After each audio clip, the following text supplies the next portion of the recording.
Oh, it looks like we might be going. Maybe. Testing it out. See what this looks like. Oh, there we go. Okay, yeah, we're live. Sick. Okay. Cool. I'm going to do a quick check to see. What is the... Wait. You can do automatic captions?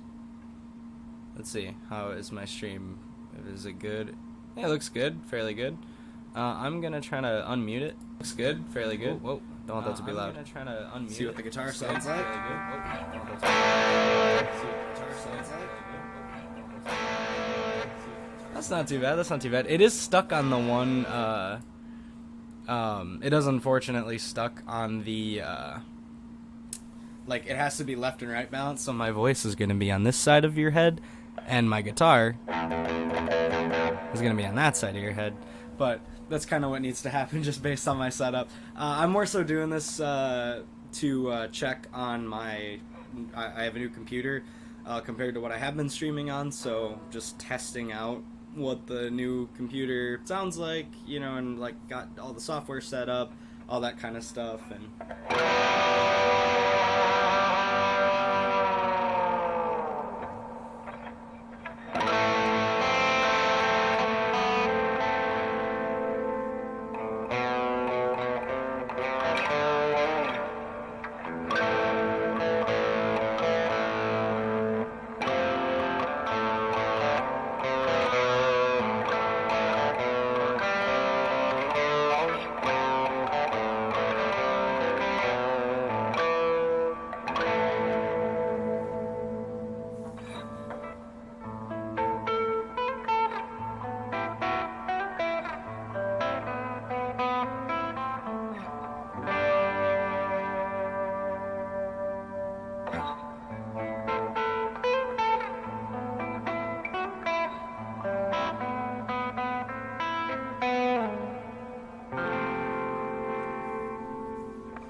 it is called practice. Makes better, and that's because I'm just figured I'd practice and noodle around for a little bit. I'm working on 2 songs right now that I wanted to learn and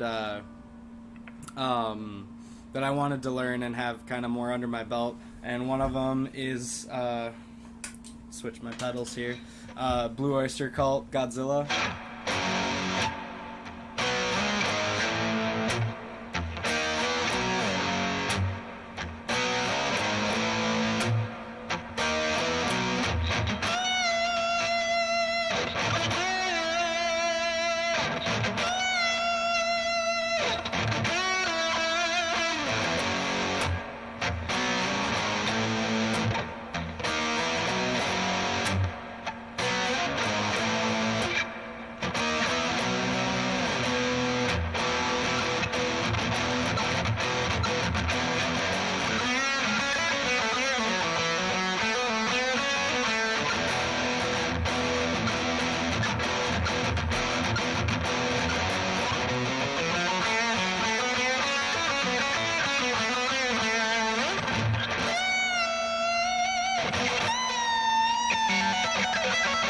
That's the part where I get a little lost.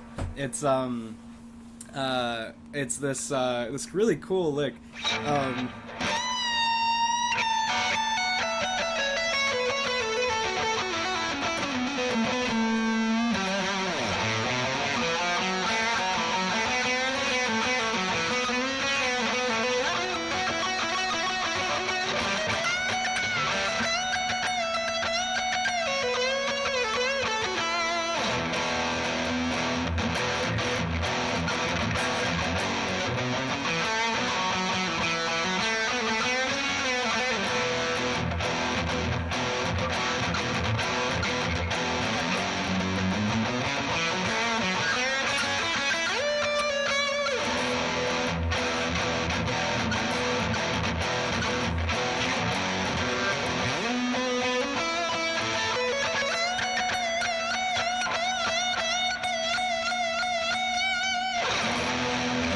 anyway, Godzilla, Blue Oyster Cult, really cool song. And that's the lick that I'm having a really hard time with, is that...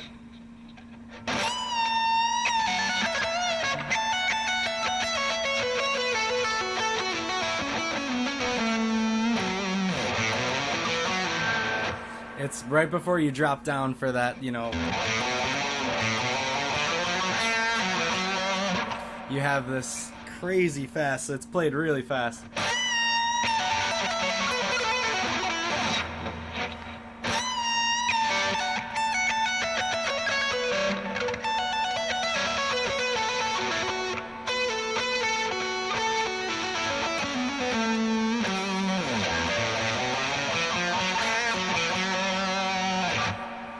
Yeah, that'll be a tricky one.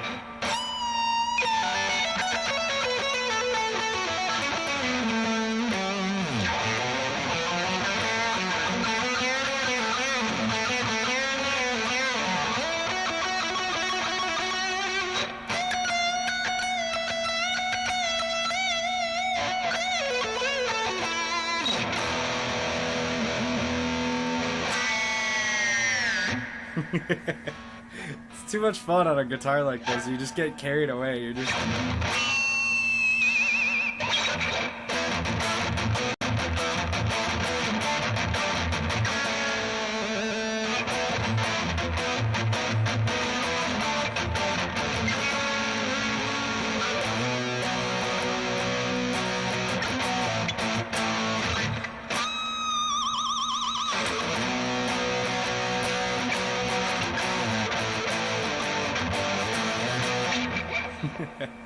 Oh man, it's too easy to...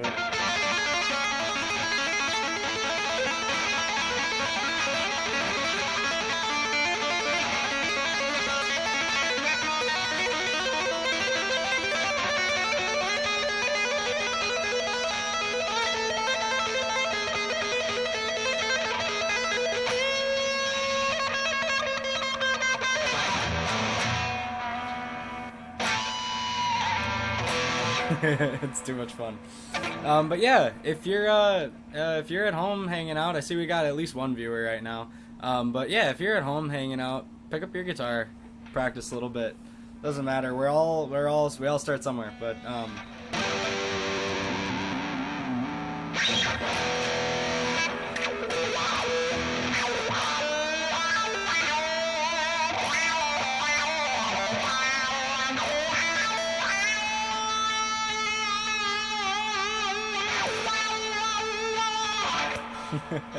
but yeah, so anyway, I'm getting off track. First song I was working on was Blue Oyster Cult, Godzilla. And the second one, if I swap over to my other pedal, is The Weight of Dreams by Greta Van Fleet. And that's definitely a song that is very different from the first, because it starts with a very interesting and kind of tricky finger-picking section, which comes up like this.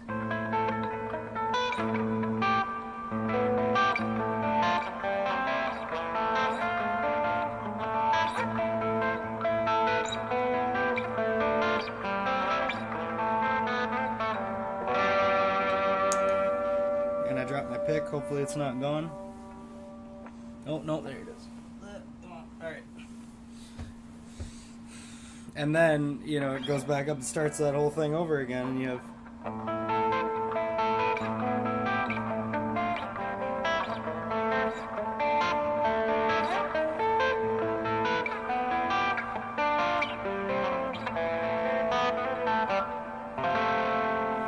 And that's a chord right there that took me a while.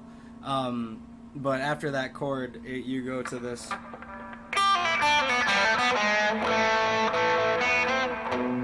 Yeah, sorry.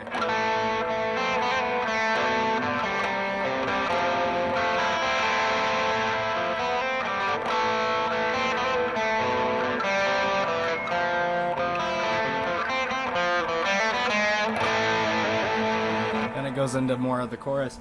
But that F chord, I have always played F like this. Where I go, my first finger on the first fret of the B string, and then on the G string I do second finger on the second fret, and then third finger on the third fret of the D. So you have.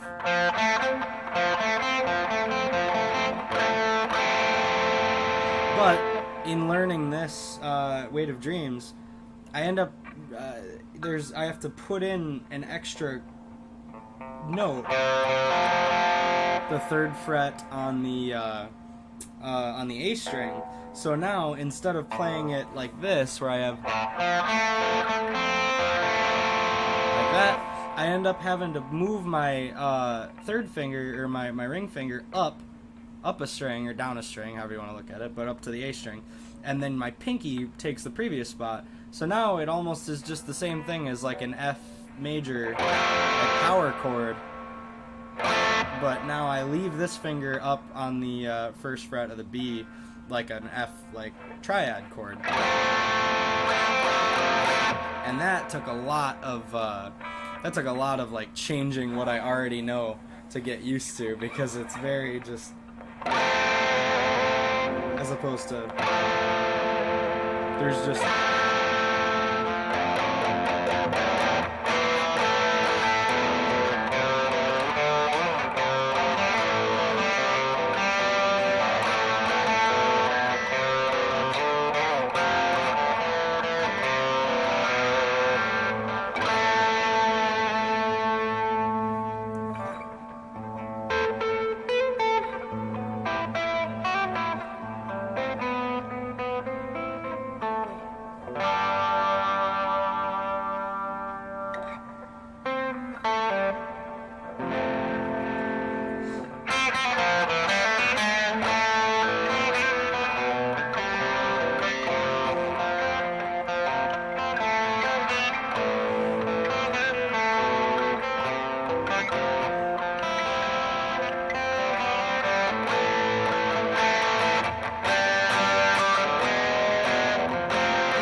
yeah, that's definitely one that takes a lot of very intricate, like, chordal stuff, and it's mostly all open chords. Honestly, you have like the trickiest one, I think, is the E. There's like an E7 chord.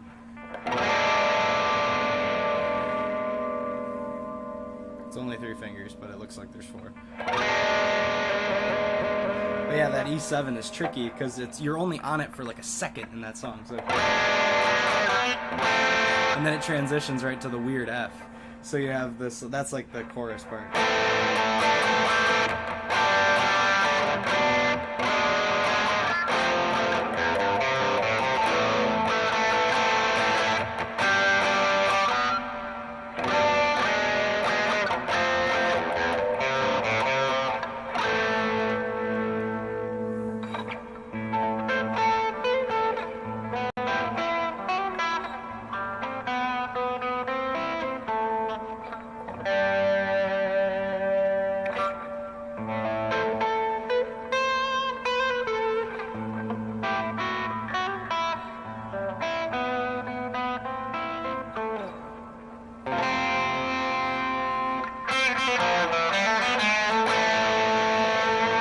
And that's that like transition or turnaround lick is ridiculous. Like, it's I don't even know what scale it's in. I'm assuming it's F. I'm assuming it is like F sharp. No, sorry. It's probably F. You know, I bet that's what it is.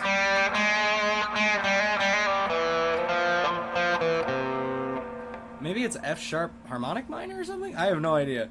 Or F, not F sharp, it's F something. But maybe it's just an F minor scale and he highlights some cool notes of it. But this has this.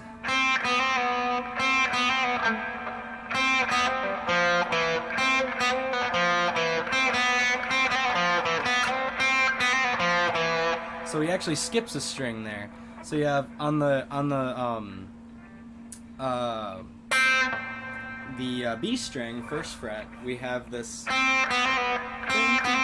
So you start with the first fret, and then you play the open string, and then like a really quick hammer on and pull off. So, and then you jump right from there. You skip the G string and go down to the D, third fret on the G, or sorry, on the D, and then second fret on the D. So you have, and then you have this like really cool little transition lick that continues with the G string open, second fret, open, second fret, and then open on the B, and then first fret on the G, and then that resolves to the A minor chord that it leads into. So altogether, that transition lick. Yeah, see, I have a problem with the string skipping.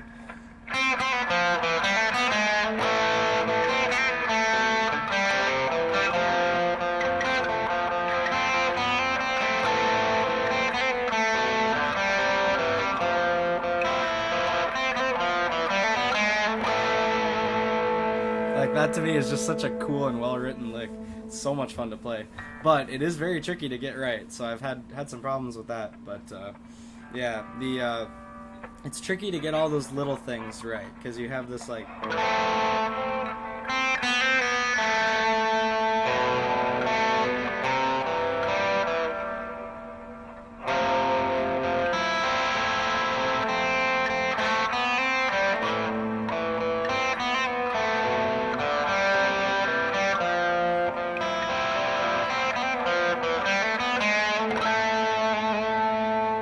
Yeah, it can be really tricky to get all that right, but I hope whatever y'all are working on, if you're watching this later or if you're the one viewer we have right now, I hope that you're working on some stuff yourself.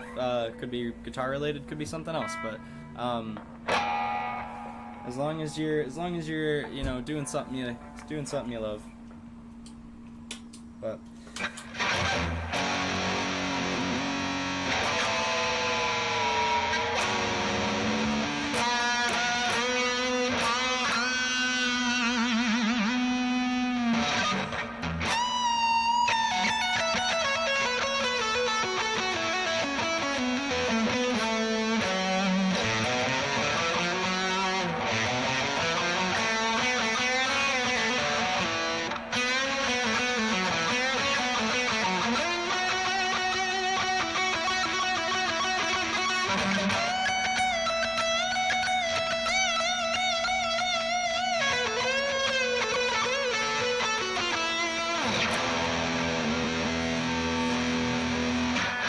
trying to get that down is going to take a while to get that speed up.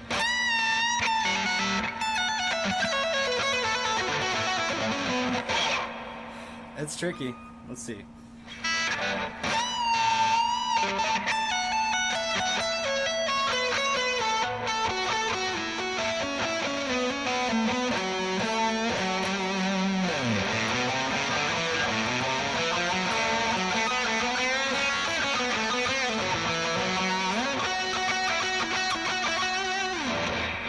That is, the most of it isn't, oh, dude, hey, Haven, welcome.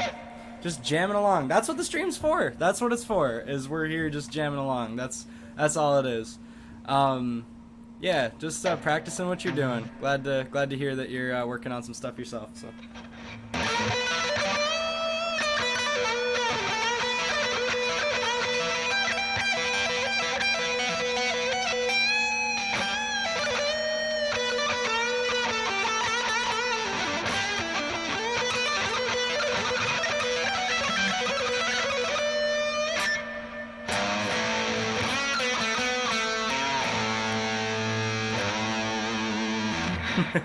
Actually, I'm gonna take a little detour. I'm gonna switch over to my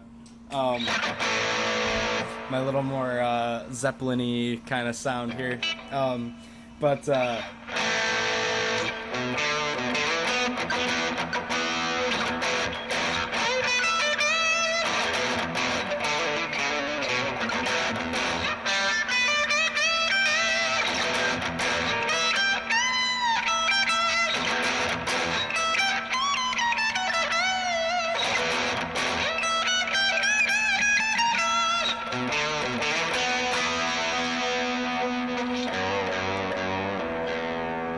I'm taking a detour because that is in Led Zeppelin. Led Zeppelin has a live record, 1970.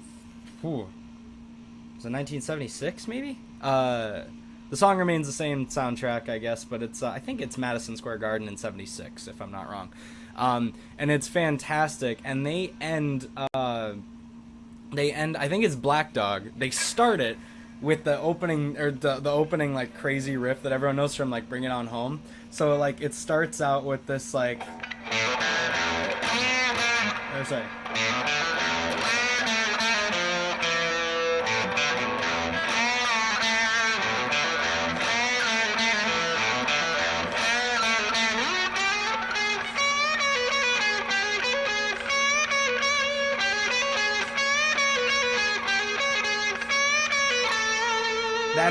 That's where it gets different though. Instead of and then going into and like going into the rest of Bring It On Home, it's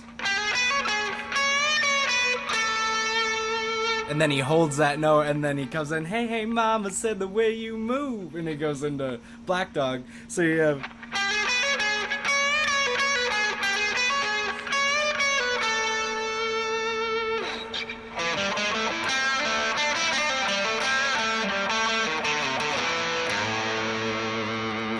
oh, and that's a little trick if you didn't know that. If you ever tried to play Black Dog by Led Zeppelin and you're missing that last little piece, at the end of each of those runs, he has this, he ends it on the A, but he also grabs, at least in the live version he does this, I'm not so sure about the record, but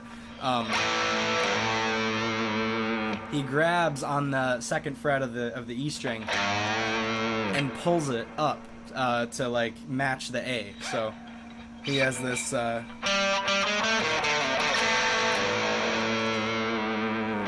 you know, it's just so cool. But at the end of that, the live performance of that song, it'll be I'm pretty sure, yeah. Or actually, you know what? I think I'm off by one more song because they string them all together. But at the end of that, they have like the oh, you know what? No, I'm right. I was right the first time.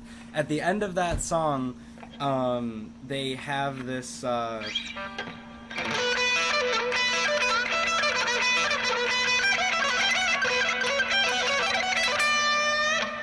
it stops. So he has a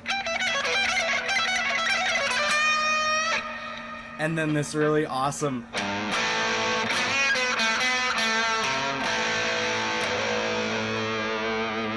like that to me is one of the coolest like endings of that song that you could possibly come up with. Just in the middle of like a shred, you know.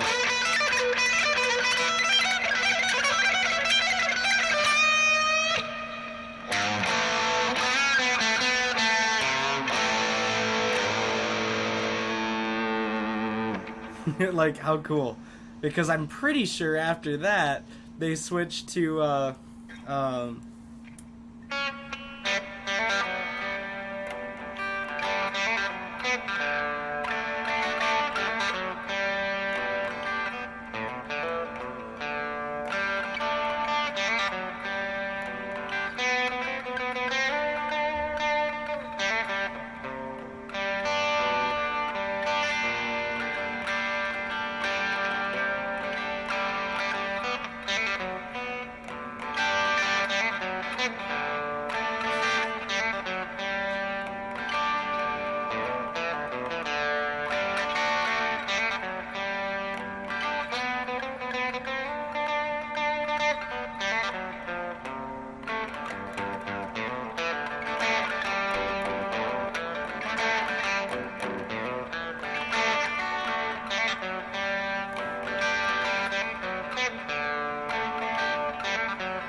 But yeah, that's kind of the end of the first half of that live record. Is I mean, it's such a cool opening. That whole like the whole intro to that live record is so cool because you have this like it starts off with like all you hear is Plant like in the mic like all right let's go, and then you have the drums kick in and you go into rock and roll.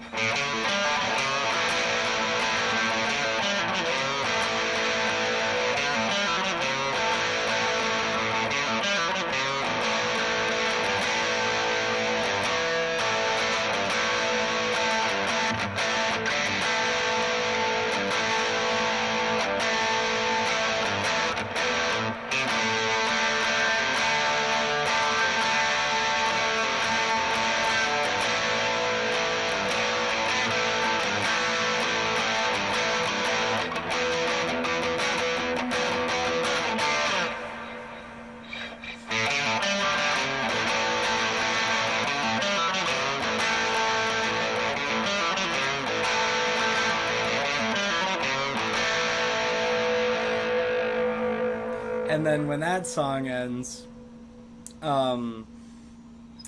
it's rock and roll right into Celebration Day. So when it's just like, you know, lonely, lonely, lonely, lonely time, and then the drums come in, and on the album where it would normally end with, you know, just the like root chord at the A. Instead, it ends with this crazy chord from the intro chord to Celebration Day.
And then when it ends, it has this like...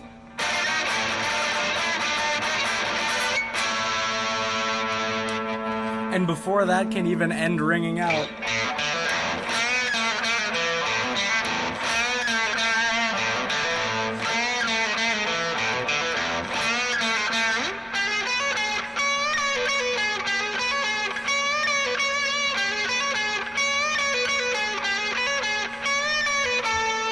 hey mama said the way you move, and it goes right into Black Dog.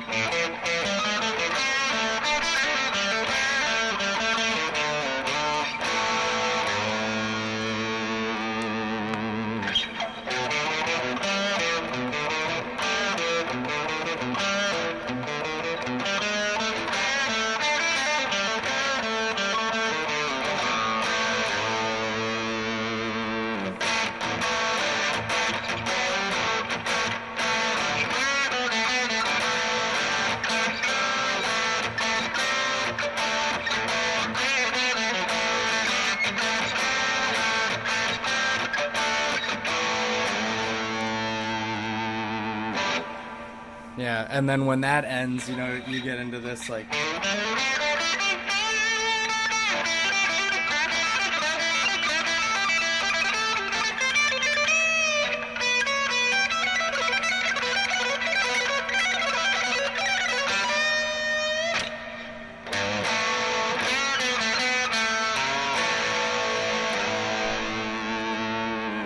Like, what an awesome whole sequence of songs. Like, I will gush over that performance all day. You know what? I should make a whole video just about that one performance, because it's definitely a worthwhile topic, that's for sure.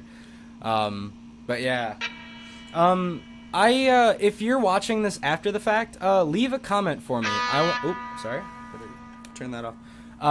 Leave a comment for me and let me know whether or not you enjoy this kind of weird, just kind of jamming along stream, because I've been practicing a lot more lately just on like playing, so much so that I have broken the strings on both of the other guitars that I have with me right now.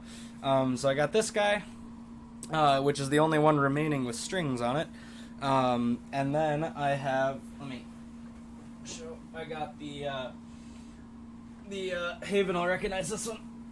The Squire Strat that I got, which I have a video. I'll have a video coming out fairly soon talking about like Strats versus Les Pauls, and just kind of my takes on what I prefer, you know, and all that kind of stuff. And there's a place for both of them, but you'll just have to wait until that video is done and out to find out my full opinion and breakdown of the Strat versus the Les Paul. And speaking of the Les Paul, the other guitar that I brought with me to school, I also brought my Fender P bass, but we're not counting that. Bass isn't guitar. But my my Epiphone Les Paul, standard 50s. And man, I miss this thing, because this is my preferred thickness of neck. Like, I love the neck profile on this thing. It's just great. But yeah, you just have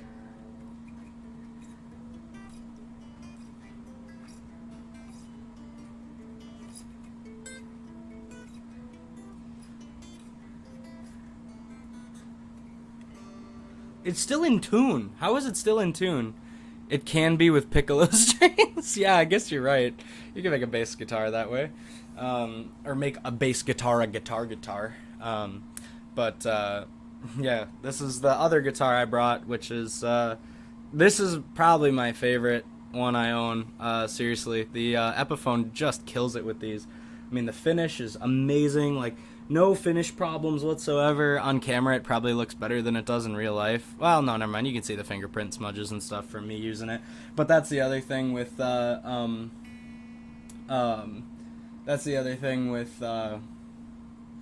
Epiphone versus Gibson and that sort of stuff, is the finish they use is different, which kind of, I find kind of weird. Like, actually, you know what? Yeah, let's make this a Les Paul moment. I don't have the strings, so I don't have a top string for this, but tune up just a little bit. It was in tune with itself, just not in tune to the actual notes that I'm looking for. Close though. I haven't played this in quite a while, mind you. But yeah, no, Epiphone makes killer guitars. But yeah.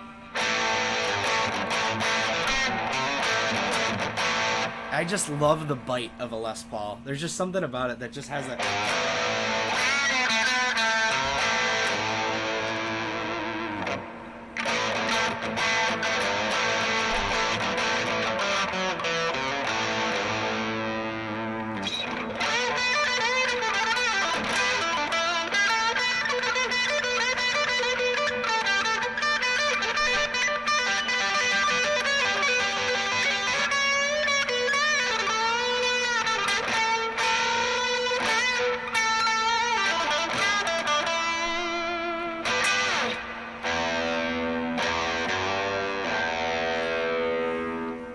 So the thing with Epiphone, and what I love about Epiphone is like the finish. They use a polyurethane finish on it.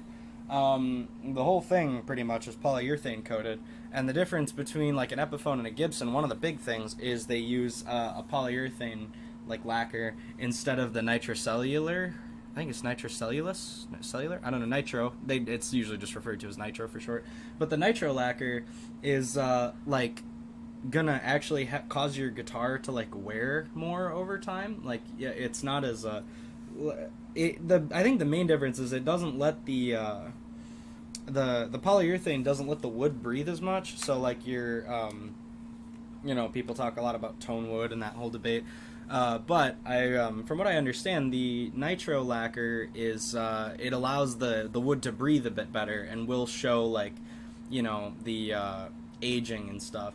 But the polyurethane lacquer is much more like it's almost like coating your guitar in plastic and keeping it all nice and in good condition and stuff. Which like maybe there's something to be argued there about tone woods and whatnot, and like resonance and whatever. Because I've heard like nitro coated guitars tend to resonate better. But as far as I'm concerned, and for my uses,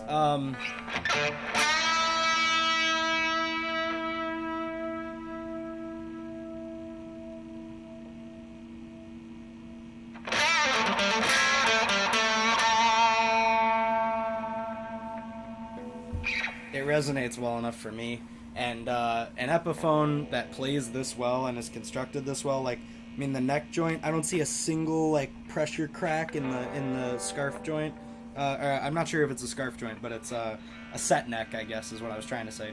But yeah, for a set neck guitar, like there's no finish problems around the neck that I've ever noticed.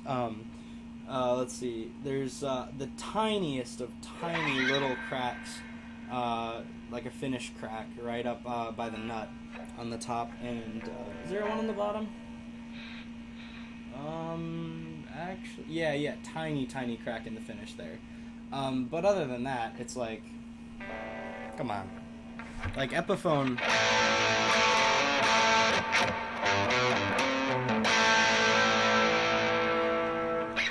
Epiphone having this available for like, it's like what, $600 or $650 for a new one or something, and it's like this guitar plays like I've had people play this who have owned Gibsons, like Gibson Les Pauls, and I've had them say like, if I was blindfolded, I would have guessed it was a Gibson.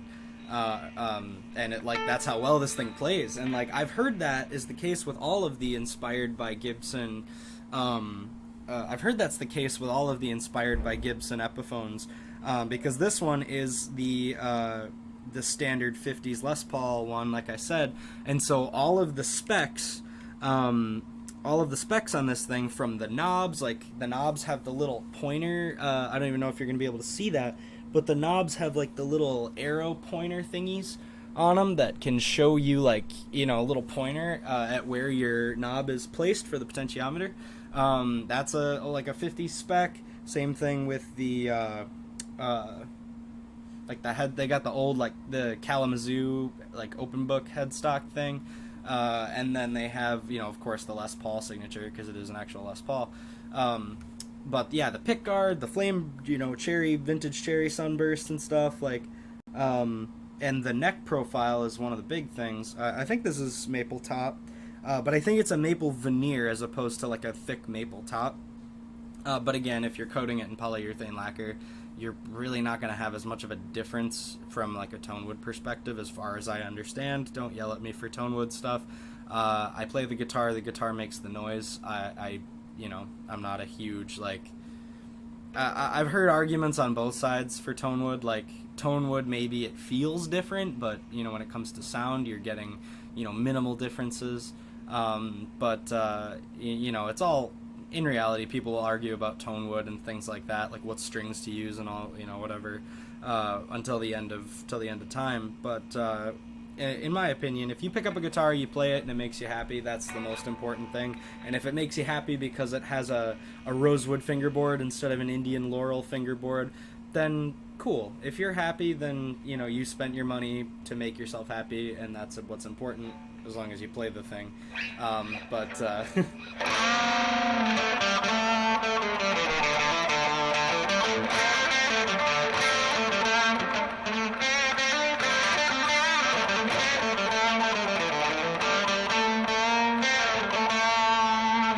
yeah, the thick neck profile on the 50s Les Paul, inspired by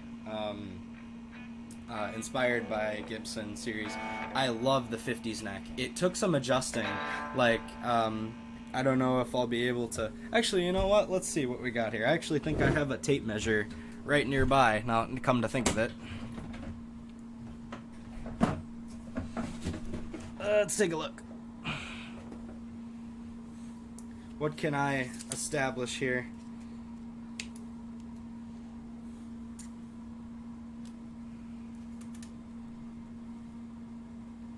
This is going to be a really rough estimate, but you know what? Again, we're not here for... Okay, so from what I'm seeing here, it looks like the neck is about like an inch thick, maybe? Yeah, something like that. Maybe a little over... No, I'd say right about at an inch. The neck is about an inch thick. And then if I go over to the Ernie Ball Music Man, the neck is like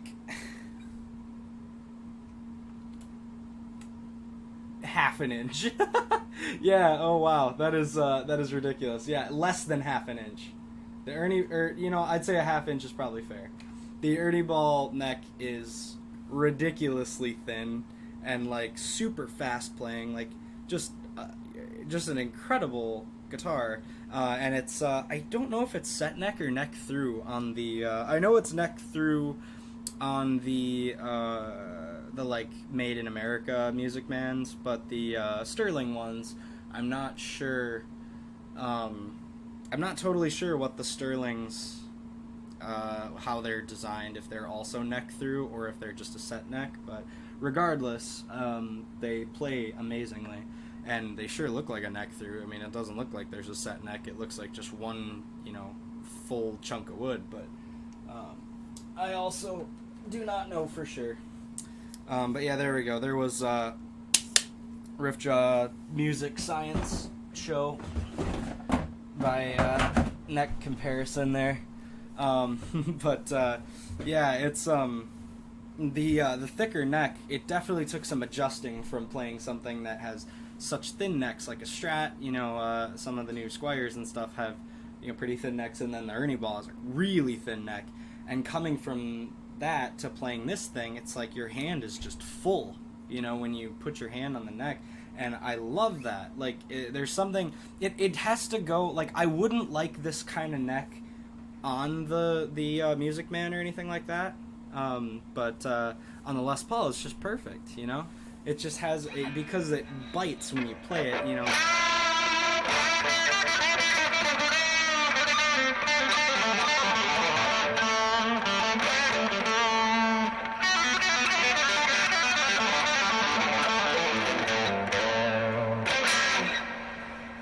the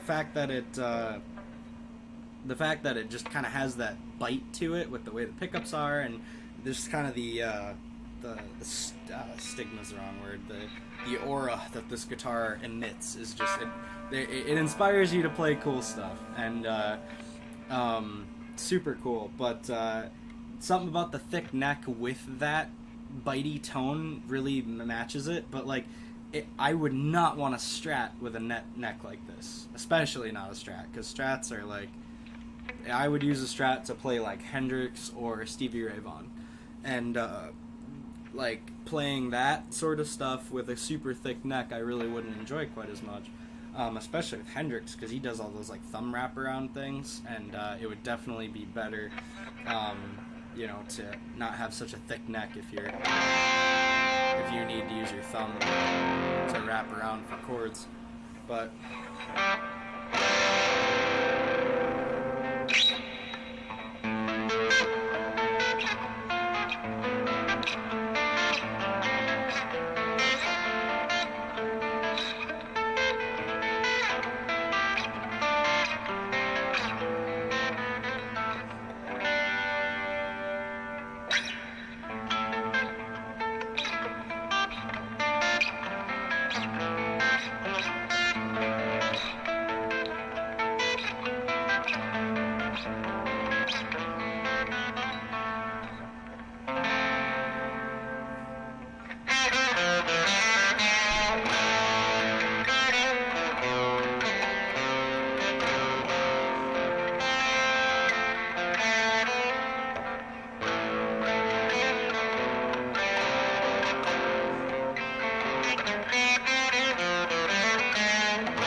But yeah, that's yeah, I don't know.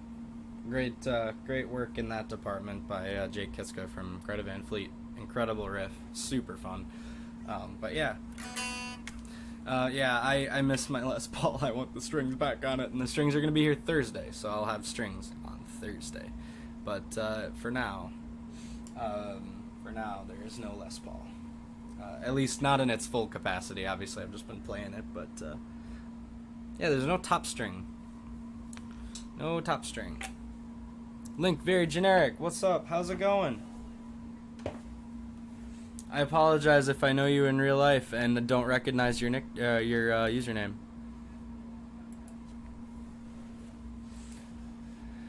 Just checking on something quick. Gonna step over and switch back over to my other guitar.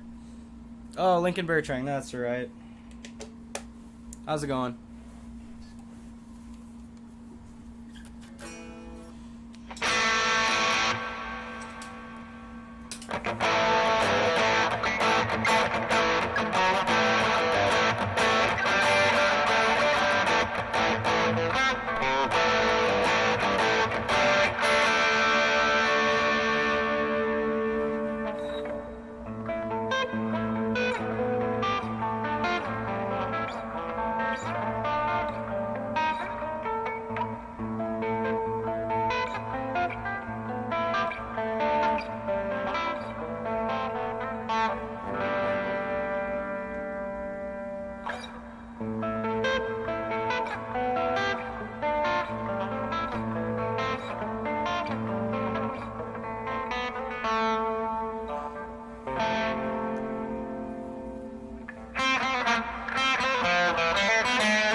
Let's see. I am running a bit low on time because I will have I got some other stuff coming up in a little bit.